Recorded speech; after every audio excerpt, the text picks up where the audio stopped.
పూజ ప్రారంభం చేసే ముందు ఆచమనము అని నీళ్ళని తీసుకుంటాం.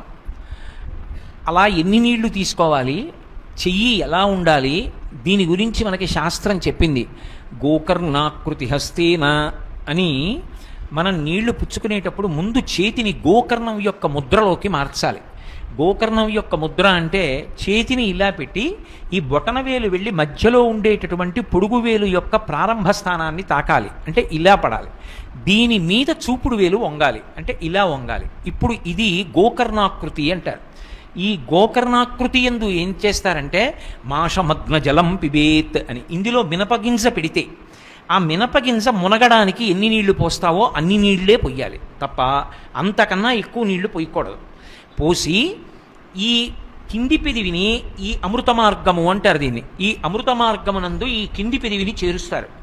లోపలికి జుర్రుకున్న శబ్దం రాకూడదు, ఆచమనం చేస్తే అనకూడదు. చప్పుడు చెయ్యకుండా పుచ్చుకోవాలి. ఆచమనం చేసేటప్పుడు ప్రధాన నియమం ఏది అంటే పృష్ఠభాగము పీటని కానీ నేలని కానీ తాకకూడదు, గాలిలో ఉండాలి. అంటే కూర్చుని ఆచమనం చేయడం శాస్త్రవిరుద్ధమైన ఆచమనం. అసలు పృష్ఠభాగం తగలకూడదు. మీరు ఎప్పుడైనా కామకోటి పీఠాధిపత్యం వహించిన మహాస్వామి ఆచమనం చేసేటటువంటి విధానాన్ని చూడండి చిత్రపటాల్లో, అయితే ఆ చలన దృశ్యంగా చూపించే దాంట్లో చూడండి.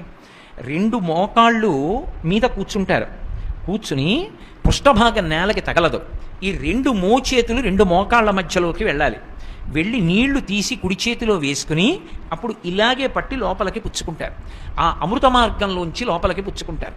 పుచ్చుకునేటప్పుడు భగవన్నామ స్మరణ లేకుండా పుచ్చుకోకూడదు. ఓం కేశవాయ స్వాహ ఒక మాట, అది గుటక పడిపోయింది, లోపలికి వెళ్ళిపోయింది అన్న తర్వాత మళ్ళీ పోసుకోవాలి.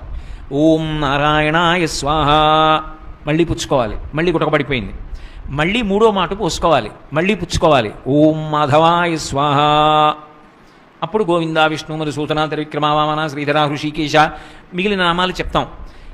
ఎందుకు అలా అసలు ఆచమనం అంటే దానికి ప్రధాన కారణం స్థూల సూక్ష్మ కారణ శరీరముల యందు ఉండేటటువంటి ఉద్రేకములను అలా పుచ్చుకుంటే చల్లారి అవి చల్లబడి శాంతితో ఏ విషయం గురించి మీరు ధ్యానం చేస్తున్నారో ఆలోచన చేస్తున్నారో అది చెయ్యడానికి కావలసినటువంటి బాహ్య ఆంతర శౌచమునిస్తుంది. ఆ శౌచము లేకపోతే ఆలోచన నిలబడదు. మనసు సూక్ష్మ శరీరం, అది నిలబడాలంటే ఆచమనం ఉండాలి. అందుకే ఆచమనం పూజ ప్రారంభంలోనే కాదు, ఒక రోజు మొత్తం మీద ఎన్ని మార్లో ఆచమనం చేస్తారు. ఆఖరికి లఘుశంక తీర్చుకున్నా ఆచమనం చేయమని శాస్త్రం. ఆచమనం చేస్తూనే ఉంటారు, భోజనం దగ్గర ఆచమనం, అన్నీ ఆచమనాలే. ఎందుకు అంటే ఎప్పుడూ బాహ్యాంతర శౌచాన్ని కట్టబెడుతూ ఉంటుంది.